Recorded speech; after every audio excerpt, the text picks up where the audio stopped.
So hello everyone, हम उसी machine learning playlist को आज भी कंटिन्यू कर रहे हैं। जैसे कि कल हमने देखा था कि मशीन लर्निंग क्या होता है, उसका इन्वेंशन कैसे हुआ और उसका इम्पैक्ट क्या था अलग अलग फील्ड्स पे, डोमेन्स पे। फिर हमने देखा कि कंपोनेंट्स कौन से होते हैं मशीन लर्निंग के। फिर हमने ये देखा कि डेटा कौन से टाइप के होते हैं। तो ये सारे इंपॉर्टेंट बेसिक्स हमने मशीन लर्निंग के कवर कर लिए। अभी जो मोस्ट इम्पॉर्टेंट चीज़ हमें जो देखना है वो है टाइप्स ऑफ मशीन लर्निंग।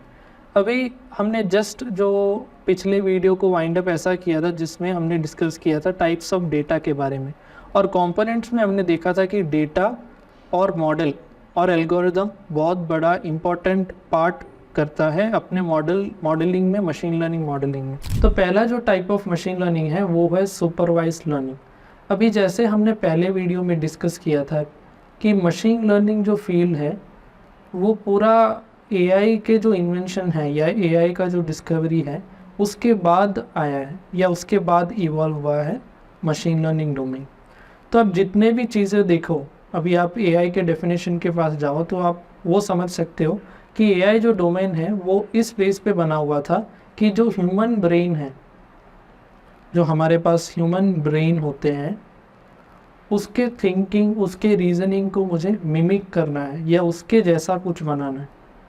तो इसीलिए हमने एआई एक वर्ड कॉइन किया था। अभी जो एमएल जो है, जैसे वो एआई पे बेस्ड है, तो हम ऐसा समझ सकते हैं कि जितने भी एमएल, जो मशीन लर्निंग जो उसका फुल फॉर्म है, मशीन लर्न कर रहा है कुछ, तो जितने भी तरीक़ों से मशीन लर्न करता है वो कहीं ना कहीं इंस्पायर्ड है ह्यूमन से। मतलब ह्यूमन ब्रेन जैसा हमें कुछ बनाना है तो ह्यूमन कैसे कैसे लर्न कर रहा है चीज़ों को या कैसे एनवायरनमेंट में वो बिहेव कर रहा है, वो सारे चीज़ों डिपेंडेंट है।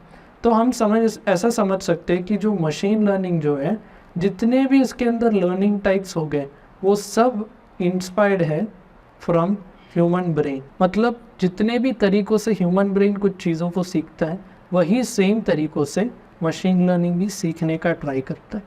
तो पहला जो आज का जो टॉपिक है उसके अंदर पहला सब टॉपिक ये है सुपरवाइज्ड लर्निंग। जैसे इसमें हमने डेफिनेशन देखा कि supervised learning is a paradigm in machine learning where input objects and a desired output value train a model. यहाँ पे हम ऐसा समझ सकते हैं कि जो मेरे पास बहुत सारे इनपुट्स होते हैं, जैसे कि गए वीडियो में हमने डेटा कैसे होते वो देखा है, लेबल डेटा, अनलेबल डेटा। उसमें मेरे पास डेटा जो कॉम्बिनेशन होता है, एक तो उसके अंदर होता है फीचर्स और दूसरा मेरे पास होता है उसका लेबल। और सुपरवाइज्ड जो लर्निंग है वो पूरा बेस्ड है एक लेबल्ड डेटा के ऊपर। मतलब अगर मुझे सुपरवाइज्ड लर्निंग परफॉर्म करना है तो मेरे पास लेबल्ड डेटा होना ज़रूरी है। तो जैसे कि आपको एक एग्जांपल दिखाऊं, सेम अगर एक एग्जांपल आपको दिखा रहा हूं मैं कि ईयर्स ऑफ एक्सपीरियंस है मेरे पास और उनका सैलरी है। तो इसके अंदर आप देख सकते हो जैसे जैसे ईयर्स ऑफ एक्सपीरियंस बढ़ रहे हैं वैसे वैसे आपका सैलरी का रेंज भी बढ़ता जाता है। जैसे कि 450K हैं, 50K हैं। तो ये मेरा एक डेटा हो गया मशीन लर्निंग मॉडल के लिए। फॉर एग्ज़ाम्पल अगर मैं आपको इसको प्लॉट करके दिखाऊं, ये मेरा XY प्लेन है। ये आप ऐसा समझ सकते हो कि मेरा सैलरी है और ये ईयर ऑफ एक्सपीरियंस है। ये मेरा X डेटा है और ये मेरा Y डेटा है। आप अगर डेटा को समझो तो इसके बीच में एक रिलेशन है, जैसे कि जैसे जैसे ईयर ऑफ एक्सपीरियंस बढ़ रहा है वैसे सैलरी भी इंक्रीज़ होता है, और जैसे ईयर ऑफ एक्सपीरियंस डिक्रीज़ होता है सैलरी भी डिक्रीज़ होता है। तो अगर हम इसका प्लॉट करने को ट्राई करें, सारे पॉइंट जितने भी, मान लो ये मैंने 3 एग्जांपल्स दिए आपको, 2, 3, ऐसे 4, ऐसे मेरे पास मान लो 150 डेटा है या इंस्टेंसेस हैं, और सबको मैं प्लॉट करने जाऊँ अगर, तो मान लो ये सारे डॉट्स जो हैं वो मेरा डेटा पॉइंट्स है, एक एक इंस्टेंस है। जैसे कि यहाँ पे 2 ही वेरिएबल है, year of experience and salary, तो आप डायरेक्टली इसको मैप कर सकते हो ऐसे कि ये मैंने प्लॉट किया है। ठीक है, अभी अगर मैं एक मॉडल बना रहा हूँ सुपरवाइज लर्निंग यूज़ करके, तो हमारे डेफिनेशन के लास्ट लाइन को पढ़िए, the training data is processed building a function that maps new data to the expected output values. तो इसका मतलब क्या है कि जब भी मैं ये मॉडल को, एक machine learning supervise learning model को मैं ट्रेन कर रहा हूँ ऐसे डेटा के ऊपर, तो क्या बनाता है, एक रिलेशनशिप बनाता है। और आप देख रहे हो ये मेरा पूरा डेटा है, उसके बीच से, उसके मीडियन से, एक सेंटर पॉइंट से उसने एक लाइन बना दी। और जब भी मेरे पास एक टेस्टिंग के लिए डेटा आता है तो मैं क्या करता हूँ, फॉर एग्ज़ाम्पल मेरे पास ईयर ऑफ एक्सपीरियंस आता है कि मान लो यहाँ पे 1 2 3 ऐसे वैल्यूज़ हैं और यहाँ पे 6 हैं। तो मेरे पास जब नया डेटा आता है तो मैं क्या करूँगा, इसको प्लॉट करने का ट्राई करूँ, मैप करने का ट्राई करूँगा 6 ईयर्स के लिए। 6 ईयर्स ऑफ एक्सपीरियंस है तो उसका सैलरी क्या आएगा, तो यहाँ पे जो अमाउंट होगा वाई एक्सिस पे वो क्या होगा, उसका सैलरी। अभी क्या ये हमारा एक, मैं ऐसा बोल सकता हूँ कि हमारे एक मॉडल है ML मॉडल जो सुपरवाइज्ड लर्निंग बेस्ड है, वो ये डेटा के ऊपर, ईयर ऑफ एक्सपीरियंस और सैलरी के ऊपर ट्रेंड है। और उसने एक मॉडल बनाया, एक रिलेशनशिप बनाया है डेटा में से। और जब मेरे पास मॉडल तैयार है और एक नया टेस्ट पॉइंट आ रहा है या कोई पॉइंट को मुझे प्रेडिक्ट करना है, मान लो 6 है वो, तो जब मैं उसको मैप करने की ट्राई कर रहा हूँ ये फंक्शन के ऊपर या ये मॉडल के ऊपर, तो उसका एक रिस्पेक्टिव वाई वैल्यू आता है। तो ये वाई वैल्यू क्या है, मेरा प्रेडिक्टेड सैलरी। तो हमने यहाँ पे इन शॉर्ट देखा कि सुपरवाइज लर्निंग काम कैसे करता है, कि मेरे पास पूरे डेटा है जिसके अंदर मेरे पास ये लेबल है, ये सैलरी मेरा क्या है, लेबल है, या आप ऐसा बोल सकते हो मेरा आउटपुट फीचर है, ये मेरे इनपुट फीचर है ईयर ऑफ एक्सपीरियंस, और ये सैलरी मेरा आउटपुट फीचर। तो जैसे मैंने ये डेटा को मॉडल के अंदर इनपुट दिया, उसने एक मॉडल बनाया, और जब नए डेटा पॉइंट आता है तो मैं मैप करके एक वैल्यू को मैं प्रेडिक्ट करता हूँ। तो सुपरवाइज लर्निंग क्या है, मैं आशा रखता हूँ कि आपको समझ में आ गया। जैसे कि हम डेफिनेशन पढ़ो, तो training data is process building a function that maps new data to expected output values. और सुपरवाइज लर्निंग में भी अलग अलग एल्गोरिदम्स होते हैं, जैसे कि अलग टास्क भी होते हैं। आप इसके अंदर रिग्रेशन समझ सकते हो, फिर दूसरा एक टास्क है क्लासिफिकेशन। ये सब इन डिटेल हम आगे के वीडियोस में देखने वाले। रिग्रेशन के कौन से एल्गोरिदम्स होते हैं, क्लासिफिकेशन के कौन से एल्गोरिदम होते हैं। पर जब भी आप सुपरवाइज लर्निंग के साथ डील करते हैं, आपको ये समझना है, ये आपको याद रखना है कि हमेशा आपके पास क्या होगा, एक लेबल डेटा। तो जो नेक्स्ट टाइप ऑफ लर्निंग है वो है अनसुपरवाइज लर्निंग। उसका डेफिनेशन इस प्रकार है, unsupervise learning is a framework in a machine learning where in contrast to supervise learning algorithms learn patterns exclusively from unlabelled data.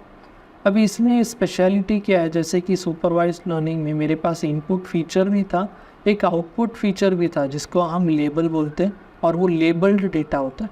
पर अनसुपरवाइज लर्निंग में वो कैसे होता है, एक अनलेबल्ड डेटा होता है। अनलेबल्ड डेटा के मतलब मेरे पास सिर्फ फीचर्स हैं, सिर्फ कुछ वैल्यूज़ है कॉलम्स के, पर मेरे पास आउटपुट की कोई वैल्यू नहीं। तो उसको हम एक और बार समझने का ट्राई करते, जैसे कि फर्स्ट वीडियो में हमने देखा था शेप्स की एग्जांपल। ठीक है, शेप्स है मेरे पास, अलग अलग शेप्स हैं, और मुझे उसको क्लासिफाई करना है या उसके बेस पे कुछ करना है, पर मुझे पता नहीं है शेप की क्या नाम है, ऐसा कुछ पता नहीं है। ये भी ऐसा ह्यूमन, मुझे पता है शेप्स है पर मॉडल को पता नहीं है। मान लो मेरे पास जो डेटा है उसके अंदर मान लो पहले सीरियल नंबर है, फिर उसके कलर हैं, फिर मेरे पास उसके शेप के कुछ वैल्यूज़ हैं, फिर उसके पास मेरे पास साइज़ के कुछ वैल्यूज़ हैं। तो अगर इसके अंदर आप देखो तो ये सारे मेरे फीचर्स हैं, इनपुट फीचर्स। जो शेप्स मेरे पास हैं उसके इनपुट फीचर्स हैं। ठीक है, अभी इसके अंदर कुछ वैल्यूज़ होगा, मान लो 0.5 है, 2 है, और साइज़ में मान लो 5 है, और सेकंड डेटा पॉइंट मेरे पास 0.7 है, फिर 9 है, 11 है। अभी ऐसा मान लेते हैं कि ये जो डेटा पॉइंट्स है ये कुछ मीनिंग बनाते हैं। अभी हम इसको डिकोड करने नहीं जा रहे, जैसे कि 0.5 कलर क्या है, मान लेते कोई पिक्सल वैल्यू होगा 0 to 1 में मैंने स्केल किया है, अगर मान लो 1 आ रहा है तो पूरा वाइट है, और अगर 0 आ रहा है तो ब्लैक है। मान लो मैंने नॉर्मलाइज़ किया है 0 to 1 के बीच में। और शेप का भी ऐसे 2 का कोई मतलब है, और साइज़ का भी ऐसा कोई मतलब है। मान लो ऐसे फीचर्स मैंने बनाए हैं अपने अनसुपरवाइज्ड लर्निंग मॉडल के लिए। अभी आप इसमें नोटिस करो तो इसमें आउटपुट करके कोई भी चीज़ नहीं है कि आउटपुट लेबल क्या है, ठीक है। तो अगर मैं इसको प्लॉट करूं, अभी मैं इसको 2D में प्लॉट कर रहा हूं, जैसे कि मान लो मेरे पास एक साइड है कलर और दूसरे साइड साइज है, और अगर आप इसको प्लॉट करने जाओ सारे पॉइंट्स को स्कैटर, ऐसे ही आपके पास बहुत सारे वैल्यूज़ हैं, मान लो करीब 2000 इंस्टेंसेस है, और सबको अगर आप प्लॉट करने जाओ या स्कैटर करो तो ऐसा कुछ बनेगा। ये एक एग्जांपल है, ये रियलिस्टिक जब आप ये डेटा को प्लॉट करोगे तो ऐसा दिखेगा, ऐसा कंपलसरी नहीं। मानो ऐसा कोई डेटा बन रहा है हमारे पास ग्राफिकली जब हमने प्लॉट किया। तो अनसुपरवाइज्ड लर्निंग क्या किया कि वो ऐसा टाइप ऑफ लर्निंग है, जैसे कि यहाँ पे 2 कॉलम है साइज और कलर, तो इसके बीच में से भी एक सेपरेटर मैं बना रहा हूँ, ठीक है, एक सेपरेटर बना रहा हूँ। ये नॉर्मली सुपरवाइज्ड लर्निंग में क्लासीफायर्स होते हैं, पर जैसे कि मुझे ये अलग अलग क्लास के नाम क्या है पता नहीं है, लेबल क्या है पता नहीं है, इसीलिए वो सेम चीज़ जब अनसुपरवाइज्ड लर्निंग में आता है तो उसको हम बोलते हैं क्लस्टरिंग। क्लासिफिकेशन और क्लस्टरिंग अलग है। क्लासिफिकेशन जब तब होता है जब मुझे लेबल्स पता है, सारे डेटा पॉइंट्स के लेबल पता है। क्लस्टरिंग तब होता है जब मुझे लेबल्स नहीं पता है, सिर्फ ऐसे ही कुछ डेटा पॉइंट्स मेरे पास हैं, मुझे उसके वैल्यूज़ नहीं पता। तो अनसुपरवाइज्ड लर्निंग में क्या होगा कि वो क्लस्टर्स क्रिएट करेंगे। क्लस्टर्स किस बेस पे? जिस बेस पे जैसे कि हमने यहाँ पे कलर और साइज़ को कंसिडर किया है, तो साइज़ और कलर को जब हम स्कैटर कर रहे हैं उस पॉइंट्स को, तो ऐसा कुछ पार्टीशंस बन रहे या क्लस्टर्स बन रहे। वो क्लस्टर क्या होगा लॉजिकली कि ह्यूमन लॉजिकल इंटरप्रिटेशन अगर हम बात करें तो क्या होगा, साइज़ के वजह से जो ज़्यादा साइज़ हैं वो इस ग्रुप में आ गए होंगे, जो ग्रेटर साइज़ हैं वो इस ग्रुप में बिलोंग करते होंगे, जो स्मॉलर साइज़ हैं वो इस ग्रुप के होंगे। ऐसे कलर के लिए भी कुछ इंटरप्रिटेशन हम कर सकते। तो अनसुपरवाइज्ड लर्निंग जो एल्गोरिदम्स उसके होते हैं वो नॉर्मली क्या करते हैं, सिर्फ डेटा को देखते हैं, उनके पास कोई आउटपुट फीचर नहीं होता।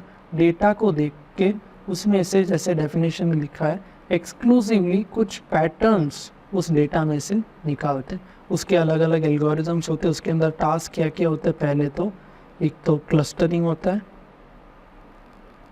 एक क्लस्टरिंग होता है। सेकंड दूसरा एक जो टास्क हमारे पास होता है वो है एसोसिएशन रूल माइंड। ये क्या करते हैं कि हमें रूल्स निकाल के देते हैं। So next type of learning है रीइंफोर्समेंट लर्निंग। रीइंफोर्समेंट लर्निंग में जाने से पहले, जैसे कि इसके पहले जो 2 टाइप्स ऑफ लर्निंग थे, supervised learning and unsupervised learning, वो जो टर्म्स है उससे ही क्लियर हो जाता है। जैसे कि मेरे पास सुपरवाइज्ड लर्निंग में मेरे पास आउटपुट्स हैं, तो उसका मतलब है कि कोई सुपरवाइज कर रहा है। एक एग्जांपल दूँ अगर आपको, तो स्टूडेंट्स जो स्कूल में जाके सीखते हैं, जैसे अल्फ़ाबेट सिखाते टीचर, नंबर्स सिखाते, तो वो एक टाइप ऑफ हम बोल सकते हैं सुपरवाइज्ड लर्निंग, क्योंकि ए लिखा हुआ है मेरे पास सामने, ए अल्फ़ाबेट लिखा हुआ है, तो टीचर ऐसा वॉइस बोलते हैं कि ये इसको ए बोलते हैं। अगर ऐसा कुछ लिखा हुआ है तो टीचर वॉइस से बोलते हैं कि ये 1 है, ये अल्फ़ाबेट में ए है। तो ऐसे अलग अलग हम एग्जाम्पल देख सकते हैं जहाँ पे स्कूल्स में जैसे हमने देखा। तो वो सब में क्या होता है कि सुपरवाइज्ड लर्निंग होता है। अनसुपरवाइज्ड लर्निंग भी कैसे कि हमारे पास आउटपुट लेबल कोई भी नहीं है, पर हम कुछ चीज़ों को देखकर उसके ट्रेंड समझते हुए, उसके सिमिलैरिटी समझते हुए, उसके डिसिमिलैरिटी समझते हुए हम कुछ उसमें वेरिएशंस बनाते हैं या फिर कुछ क्लासिफिकेशंस करते हैं। पर अनसुपरवाइज्ड लर्निंग में क्या होता है, एक क्लस्टरिंग होता है, ग्रुप्स में डिवाइड हो जाते हैं, अलग अलग कलर्स जब होते हैं, अलग अलग शेप, जो हमने एग्जांपल देखा। सो नेक्स्ट जो हम जो देखने वाले वो है रीइंफोर्समेंट लर्निंग। तो जैसे कि रीइंफोर्समेंट लर्निंग का डेफिनेशन हम देख सकते हैं, reinforcement learning is a machine learning technique that trains software to make decisions to achieve the most optimal results।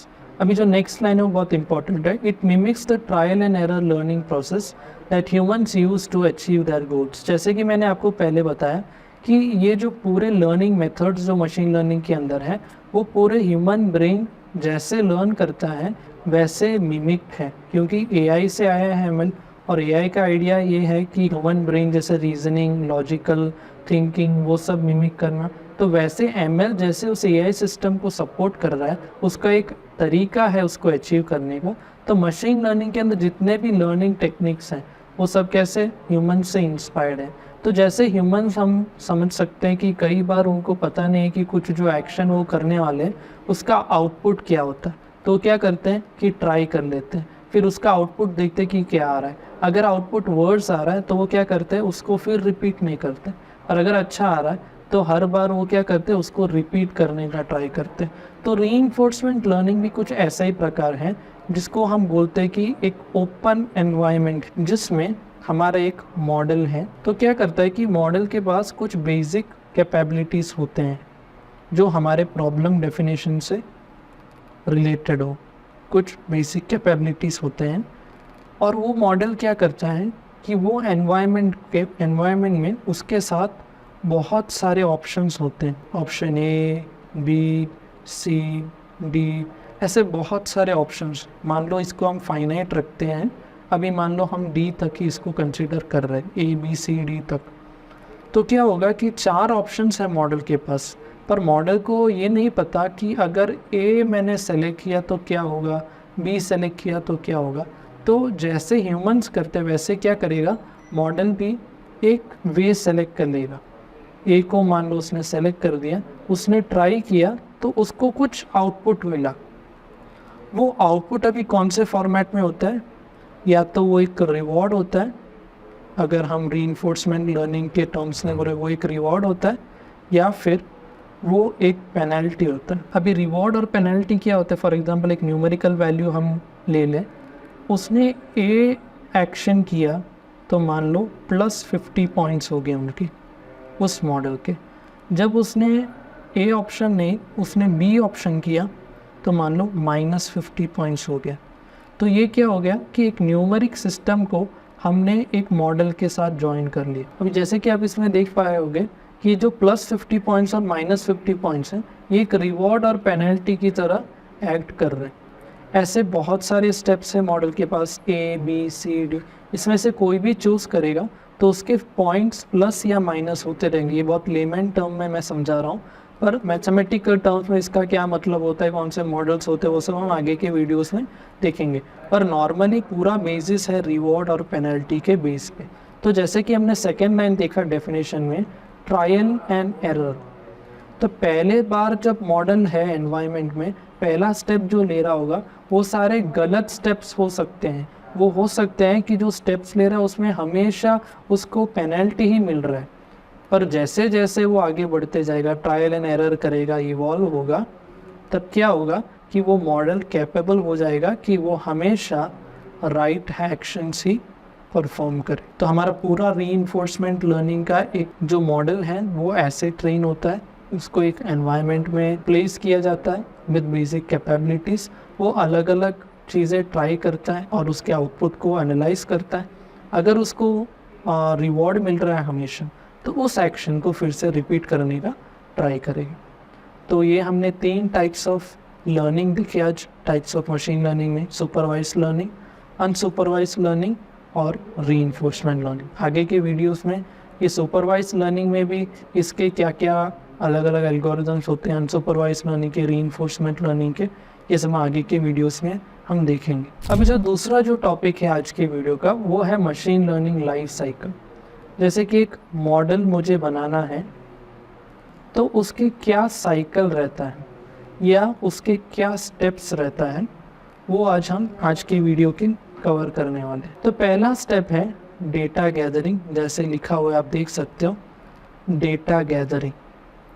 अभी हमने कंपोनेंट्स ऑफ मशीन लर्निंग में, टाइप्स ऑफ डेटा में, वो सब में हमने देखा कि डेटा जो है वो मोस्ट इम्पॉर्टेंट एक कंपोनेंट है एक मशीन लर्निंग सिस्टम का। अब ये जो डेटा जो है, मान लो एक क्लाइंट के साथ हम डील कर रहे हैं, एक प्रॉब्लम डेफिनेशन के साथ हम डील कर रहे हैं, तो हो सकता है वो जो डेटा है वो अलग अलग फॉर्मेट्स में हो या अलग अलग स्ट्रीम्स में हो। अभी स्ट्रीम्स का मतलब क्या है, मैं कहना क्या चाह रहा हूँ कि हो सकता है जो डेटा है मुझे जिस पे मॉडल ट्रेन करना है वो वेबसाइट पे हो सकता है, वो हो सकता है कि एक मोबाइल एप्लीकेशन में वो हो सकता है कि मेरे पास कोई CSV फाइल्स हो, या जिसको हम बोल सकते हैं कि प्री एग्जिस्टिंग डेटा है मेरे पास। और दूसरे भी मान लो कोई रिसर्च ऑनलाइन अवेलेबल है तो उसके डेटा मैं उठा रहा हूँ। तो वो सारी चीज़ क्या हो गए, जिस डेटा प्रॉब्लम के साथ मुझे डील करना है उसके अलग अलग स्ट्रीम्स हो। पर जब मॉडल तो मेरे पास एक ही है और जब मैं डेटा पास करता हूँ तो मुझे एक ही बार में सारे डेटा पास करने पड़ते हैं मशीन लर्निंग में। तो डेटा गैदरिंग ऐसा एक प्रोसेस है जहाँ पे जो प्रॉब्लम डेफिनेशन है मेरा, उसके लिए जो डेटा मुझे चाहिए वो अलग अलग स्ट्रीम्स में, अलग अलग प्लेटफॉर्म्स पे। तो डेटा गैदरिंग में हम क्या करते हैं, वो सारे जो डेटा के स्ट्रीम्स होते हैं वो सब में से डेटा को क्या करते हैं, एक्यूमुलेट करते हैं। या हम ऐसा बोल सकते हैं कि डेटा को हम गैदर करते हैं। तो गैदर करके हमारे पास अभी डेटा का एक सिंगल चैनल आ जाएगा। फिर हम क्या कर सकते हैं, इस एक डेटा सेट को अपने मशीन लर्निंग मॉडल जो भी हो, सुपरवाइज्ड, अनसुपरवाइज्ड, रीइंफोर्समेंट, उस डेटा के ऊपर हम उस मॉडल को ट्रेन कर सकते हैं। तो डेटा गैदरिंग स्टेप में हम क्या करते हैं, अलग अलग जो फॉर्म्स में या अलग अलग जगहों पे जो डेटा होता है उसको इकट्ठा करते हैं। अभी दूसरा जो मशीन लर्निंग मॉडल के लाइफ साइकिल में दूसरा जो इम्पोर्टेंट स्टेप है वो है डेटा प्री प्रोसेसिंग। अभी डेटा प्री प्रोसेसिंग की इम्पोर्टेंस क्या है, उसका रिक्वायरमेंट क्या है, वो सब हम देखते हैं। अभी डेटा तो हमने गैदर तो कर लिया अलग अलग फॉर्मेट से, जैसे कि website, mobile application, CSV file. अगर ये सब में देखो, फॉर एग्जांपल मैं मान लो कोई आपके पास एक डेट कॉलम है, एक डेट का फीचर है, वो हो सकता है कि आपके वेबसाइट में वो MM, DD, YY ये फॉर्मेट में, ये कौन से वेबसाइट में मेरा ऐसा स्टोर्ड है। पर मान लो मेरे एप्लीकेशन ऐप के अंदर वो स्टोर है DD, MM, YY ये फॉर्मेट में। तो हर एक जो CSV में है तो दूसरे कोई फॉर्मेट में है, तो मेरा एक सिंगल एट्रीब्यूट, सिंगल फीचर, इतने सारे कॉम्बोज बन सकते हैं इसके कि अलग अलग फॉर्मेट्स में। पर जब मैं मॉडल को मुझे ट्रेन करना है तो ये रिक्वायर्ड है कि मैं सबको एक जैसा ही डेटा दूँ। जैसे कि मैंने यहाँ पे क्या किया, सारे डेटा को गैदर किया। मान लो मैंने एक CSV फाइल बनाई, यहाँ पे एक CSV फाइल। तो एक CSV फाइल के अंदर अगर एक कॉलम है डेट, तो सब एक जैसे दिखने चाहिए, तो ही मशीन लर्निंग मॉडल क्या कर पाएगा, कुछ उसमें से यूज़फुल इंफॉर्मेशन या कुछ इन्फरेंस निकाल पाएगा। ये एक सिंपल एग्जांपल था डेट वेरिएबल का। ऐसे एक अनेक चीज़ें हो सकती है, जैसे कि कोई कॉलम है जिसके अंदर आपके पास टेक्स्ट के फॉर्मेट में, तो टेक्स्ट जो है वो मशीन्स को समझ में नहीं आएगा, तो आपको उसको किस में कन्वर्ट करना पड़ेगा, न्यूमेरिक फॉर्म में कन्वर्ट करना पड़ेगा, जिसको हम बोलते हैं एनकोडिंग। तो आपको एनकोडिंग करना पड़ेगा। तो ये सारे जो चीज़ हैं, और हो सकता है कि कुछ डेटा जो है उसको वो अनवांटेड है, जैसे कि आपने मोबाइल एप्लीकेशन से, वेबसाइट से डेटा लिया, तो उसके अंदर यूज़र के जो आईडी है जो डेटाबेस में स्टोर है वो भी है, तो वो कोई ज़रूरत नहीं है आपको एक मशीन लर्निंग मॉडल में। तो आपके वो अभी ज़रूरत नहीं है, वो कौन से बेस पे, आपके प्रॉब्लम डेफिनेशन के ऊपर। तो जो चीज़ें आपको ज़रूरत नहीं है या फिर कुछ चीज़ें आपको नॉर्मलाइज करना, स्टैंडर्ड फॉर्मेट में करना, वो सब आप कहाँ पे परफॉर्म करते हो? डेटा प्री प्रोसेसिंग में। अभी जो तीसरा स्टेप है वो है मॉडलिंग। अभी मॉडलिंग में क्या होता है, मेरे पास डेटा मैंने गैदर कर लिया, एक जगह पे मैंने इकट्ठा कर लिया। दूसरा, मैंने वो डेटा को प्री प्रोसेस कर दिया, एकदम स्टैंडर्ड फॉर्मेट में क्लीन डेटा है अभी मेरे पास। पर अभी मुझे क्या करना है, एक मॉडल बनाना है। तो वो स्टेज जो है उसको हम मॉडलिंग बोलते हैं। अभी ये जो मॉडलिंग है इसमें सिर्फ मॉडल ट्रेनिंग नहीं होता, हम इसमें क्या करते हैं, एक बेसिक एनालिसिस करते हैं, प्रॉब्लम डेफिनेशन का एक बेसिक एनालिसिस करते हैं, जिससे हमें समझ में आता है कि हमें कौन सा मेथड अप्लाई करना है। क्या हमें सुपरवाइज्ड अप्लाई करना है, अनसुपरवाइज्ड अप्लाई करना है। ये जो चीज़ें हैं, ये जैसे हमारे पास प्रॉब्लम डेफिनेशन आता है वैसे एक रफ आइडिया हमारे पास बन जाता है। पर जब डेटा का एक रॉ आउटपुट हमें मिलता है, एक प्री प्रोसेस्ड आउटपुट हमें मिलता है जो क्लीन डेटा है, तो उसके ऊपर हमें फिर से रिविजिट करते हैं कि जो हमने सेलेक्ट किए हैं एनालिसिस में, जो एल्गोरिदम सेलेक्ट किए, क्या वो सही है। अगर सही है तो हम उसी मॉडल के साथ आगे जाते हैं। मॉडलिंग में अभी क्या होता है, बहुत सारी चीज़ें होते हैं, जैसे कि हाइपर पैरामीटर्स हम सेलेक्ट करते हैं। जैसे कि हाइपर पैरामीटर्स में आप इपॉक समझ सकते हो कि कितने इटरेशन के लिए वो ट्रेन हो रहा है, और उसके अंदर कुछ ऐसे दूसरे लर्निंग रेट हो। तो ये सब आप ऐसे मशीन लर्निंग के तो नहीं, पर डीप लर्निंग में ज़्यादा आप समझ पाओगे। पर ये सब क्या होते हैं, एक मॉडल के हाइपर पैरामीटर्स होते हैं जिसके साथ मैं डील करता हूँ जब मॉडलिंग के टाइम पे। और जब मॉडलिंग हो जाता है तो उसके बाद मैं क्या करता हूँ, कई बार मैं टेस्टिंग करता हूँ उस मॉडल के साथ, जो मेरे पास टेस्ट डेटा होता है उसके साथ। तो टेस्ट डेटा को लेके मैं बहुत बार टेस्टिंग लूप चलाऊँगा, जिसमें मुझे पता चलेगा कि जो मैंने मॉडल ट्रेन किया है क्या वो सही है या गलत है। अगर कुछ गलत है तो मैं फिर से क्या करूँगा, री इनिशिएट करूँगा मॉडलिंग को, तो फिर से मॉडल ट्रेन होगा कुछ नए डेटा के ऊपर। ऐसे करते करते मैं उस मॉडल को इम्प्रूव करता जाऊँगा। और जब मुझे ऐसा हो कि मैं अभी कॉन्फिडेंट हूँ ये मॉडल को लेके कि ये रियल वर्ल्ड में अच्छे से एक्ट कर सकता है, तो तब मैं नेक्स्ट स्टेप की ओर मूव करूँगा, वो है डिप्लॉयमेंट। अभी डिप्लॉयमेंट में होता क्या है, जो आपने डेटा गैदर किया और आपने उसके बाद प्री प्रोसेसिंग किया, फिर उसको आपने मॉडल में इन्फ्यूज़ किया, तो एक मॉडल आपके पास तैयार हो गया। अभी ये जो मॉडल आपके पास तैयार हुआ है वो आपके लोकल मशीन में तैयार हुआ है। अभी ये लोकल मशीन है, पर अगर आपके यूज़र्स को, आपके क्लाइंट के यूज़र्स को इस चीज़ को यूज़ करना, इस मॉडल को यूज़ करना है, तो क्या करना पड़ेगा। अगर आप लोकल मशीन को ही रखते हो तो आपको ऐसा करना पड़ेगा कि लोकल मशीन हमेशा ऑन रखना पड़ेगा। और ये तो पॉसिबल है नहीं, क्योंकि बहुत सारे ऐसे डिपेंडेंसीज आ जाते हैं। इसलिए क्या हम करते हैं, जो भी वेबसाइट, ये बहुत ही बेसिक कंसेप्ट है जब वेबसाइट डिप्लॉय करते हैं, एप्लीकेशन डिप्लॉय करते हैं उसके, तो जैसे ही हम एक ML मॉडल बना देते तो हम उसको कहाँ पे डिप्लॉय करते, एक सर्वर के अंदर, जो 24/7 क्या होता है, अवेलेबल होता है आपके क्लाइंट के या आपके यूज़र्स के लिए। तो उसमें आप क्या करते हैं, ये जो मॉडल बना है वो सर्वर पे स्टोर्ड है। तो आप ये मॉडल नॉर्मली कहाँ पे एग्जिस्ट करते हैं, मान लो एक वेबसाइट में आपने कुछ AI इंटीग्रेट किया है, तो एक AI वेबसाइट के अंदर फ्रंट एंड होता है, उसके अंदर बैक एंड होता है, और इसके साथ ही लिंक्ड एक मॉडल होता है। और ये मॉडल क्या करता है, जैसे ही फ्रंट एंड में आके कुछ यूज़र कोई इनपुट को देता है, तो वैसे फ्रंट एंड क्या करेगा, बैक एंड को ट्रिगर करेगा, कुछ फंक्शन कॉल करेगा, वो फंक्शन क्या करेगा, मॉडल को ट्रिगर करेगा, कुछ प्रेडिक्ट करने को बोलेगा। और ये जो मॉडल प्रेडिक्ट कर रहा है वो क्या करेगा, वो बैक एंड को भेजेगा, बैक एंड फिर से क्या करेगा, इन रिटर्न फ्रंट एंड को भेज देगा, और फ्रंट एंड से यूज़र को वो आउटपुट विजिबल होता है। तो डिप्लॉयमेंट ऐसा एक साइकिल है जो आपने मॉडल लोकल में बनाया, जो आप यूज़ कर पा रहे हो, आप ट्राई कर पा रहे हो, उसी चीज़ को आपको ग्लोबली अवेलेबल करना है, उसी मॉडल को आपको ग्लोबली अवेलेबल करना है। तो उस प्रोसेस को हम डिप्लॉयमेंट बोलते हैं।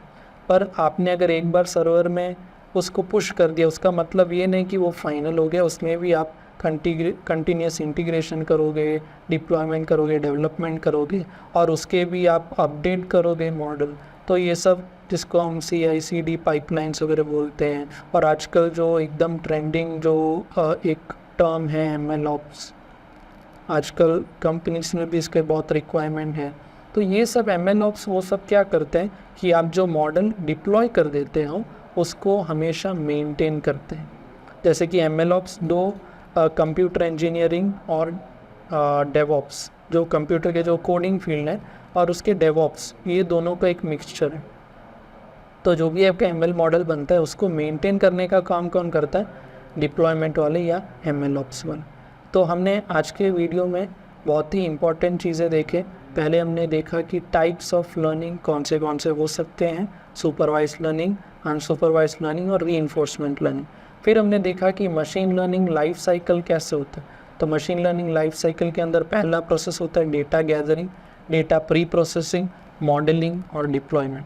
तो आज के वीडियो में हमने ऐसे बहुत ही मतलब वाले, बहुत ही बेसिक टू एडवांस, इंटरमीडिएट बोल सकते हो, वैसे डिटेल्स हमने कैप्चर किए। आगे के वीडियोस में हम क्या करेंगे और इसके एल्गोरिदम के बेस पे जाएंगे कि सुपरवाइज्ड लर्निंग में कौन से एल्गोरिदम्स अवेलेबल है। उसमें भी आप क्लासिफिकेशन कर रहे हो तो, रिग्रेशन कर रहे हो तो अलग अलग कौन से ऑप्शंस अवेलेबल है, उसके प्रैक्टिकल इम्प्लीमेंटेशन, उसके थियरी, मैथमेटिकल इंट्यूशन, ये सब हम आगे के वीडियोस में देखने वाले। सो अगर आपको ये वीडियो अच्छा लगा हो तो हमारे वीडियो को लाइक करिए, अपने फ्रेंड्स के साथ शेयर करिए, और ऐसे वीडियो आप आगे भी चाहते हो तो कमेंट डाउन बिलो और हमारे YouTube चैनल को सब्सक्राइब कीजिए। Thanks for watching.